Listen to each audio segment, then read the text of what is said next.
Hey Thea, how's it going? Good. How are you? Good to see you.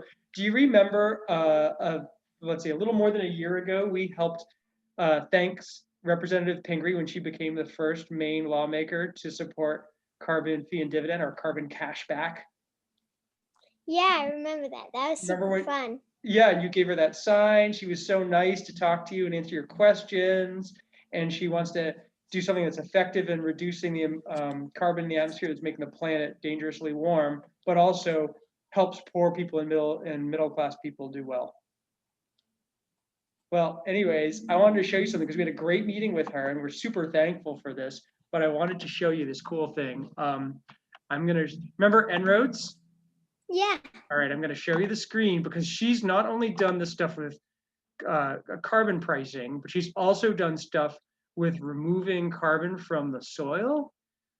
She's a farmer. Remember up in North Haven, we went to visit where she's from. We saw my friend Hannah's uh, hotel up there. We saw Mama play the piano. Anyways, she's in Representative Pingree's done a lot of farming and she's worked a lot on trying to help that. So I wanted to show her this video with her buddy Thea showing her what we can do. So I just went to this part, carbon removal, and I'm looking at that, and there's detailed settings I'm clicking on, and I'm just gonna show how much carbon we can suck up using smart farming practices that are gonna be put into the soil. So first there's bioenergy carbon capture and storage, which is like coming out of wood products, bioenergy stuff. And I'm just gonna max all these out. I'm gonna pretend this is gonna be awesome, just so we can see each one of these things. You see how the temperature is going down by a little click there? I'm gonna do another, well, direct air capture I'm not gonna do because that means a machine. That's not really about farming. Mineralization is though, we can say that that's happening a lot. And we can also talk about soil sequestration. That's the big one, right? So we've already got ourselves down with wood products and other things to 3.4 from 3.6. We do soil sequestration, then that also brings it down. All of these things are super good. Biochar, that's super good too, right? That's in like ancient. We know that people did that a long time ago. And it's super good for the soil and super good for the atmosphere. So all this stuff is great. It's brought us down from 3.6 to 3.3, right? Yeah. Pretty cool, right?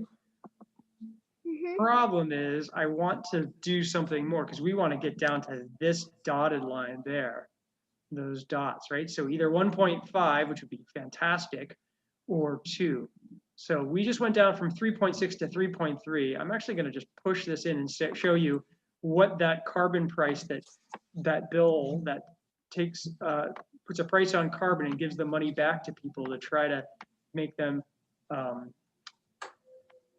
it gives them all kinds of helps poorer people transition to a greener lifestyle. So the carbon price is going to end up with $10 a year for the next 80 years plus the initial 15 gets us to 815, and it's going to start. Let's be bullish and say it starts next year and it goes up over the course of the next 80 years.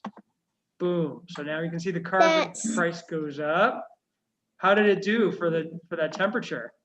That's a lot. We're almost there. This is great. This is great news for your future. So, well, I wanted to show her this, and you're showing her this too, because the carbon removal stuff is fantastic. We really maxed that out. So I now want to show her, let's see, the other thing we've talked about is she does a lot of stuff. She's really concerned about methane. Oh, wow, look at all the carbon we're taking out of the atmosphere, and not to mention the carbon that is diminished in the amount we're pumping in the atmosphere. Look at renewables are going way up because of the carbon price. That's great news. Yeah, and let's make it even better by talking about what Representative Pingree's trying to do with methane. So if I can do a quick thing here and just move this all the way over and say we're going to be better about farming, animals, and also how we're using our land, and also taking care of natural gas leaks, which is where a lot of methane comes from. Boom, we're almost at 1.5. Isn't that great? Yeah. That's so cool. Keep going. What's your question? The blue line was methane, right? Yeah, exactly. That light blue. Whoops, I jumped off. This blue line, yeah, got really small, and all that charcoal gray is the carbon. That's the big deal. But I just want to give you a happy scenario. We can even do. Let's talk about maybe cutting down a few less trees and maybe planting some. And then now we can take care of some electric vehicles and energy efficiency of our buildings. Look at that, we're below 1.5. This is great news. And so I just want to show her this quickly. This is all that stuff that when you give that money back to people in a lump sum, that carbon cashback helps out the poorest the most, and everybody breaks even or does good until does well until 60, 70%. And then the top 30%, those are the ones who should be incentivized to move away from their carbon lifestyle. And they have the means to do it. Right now, it's only the affluent people, the rich people who can afford to change over to solar panels and electric vehicles and windmills. So keep going, yeah. This bill is good for not only the environment, but also lower income people. Right? Yeah, exactly. Right. Just like we were talking about, right? The people who actually have the least to do with causing the problems, right? Yeah. Remember this map I showed you, which is all the countries that are already participating in some sort of carbon price? Oh, yeah. In Europe, right, where Mama's family's from is Greece and my family's from France, where they're all in the EU, the group of EU countries, and all of those countries say that if the United States and other countries that don't have a carbon market don't put a price on carbon, then they're going to have tariffs. You know what tariffs are, right? They're going to put prices on their carbon, and they're going to take the money that we should be putting on our own carbon intensive industries. So we better get on the ball and join the 80% of our trading partners that already have a carbon price. And then you've seen this one, right? This is kind of a sad one. This is like a past 100 years of carbon emissions comes from United States, Europe, Russia, China. And now look at the places where most of the people who are really suffering are coming from. It's the places that have least to do with it. It's not fair. All the more reason why we should do something about this. And then this is right. Remember when you met not only with Representative Pingree, but you met with Senator Collins, right? She's a Republican. And we're trying to get Republican support. And this shows that something like this, carbon fee and dividend, has 80% support amongst Democrats, but it also has 75% amongst Republicans under 40. Isn't that awesome? Yeah. It's so good. So it's almost the same.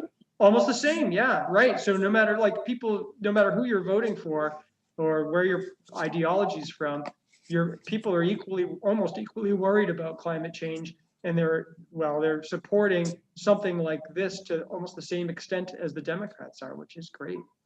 All right, that's great. That's where it should be. Exactly. Do you have any other questions or anything else you want to say to Representative Pingree? No, just thank you again. Did you say, is there anything you want for Christmas this year? Well, of course, I always wish for a healthy environment and more people like Representative Pingree to be aware about this. Awesome. You are so good. I'm so proud of you. Thank you, Representative Pingree. Thank you. All right, see you later. Good luck.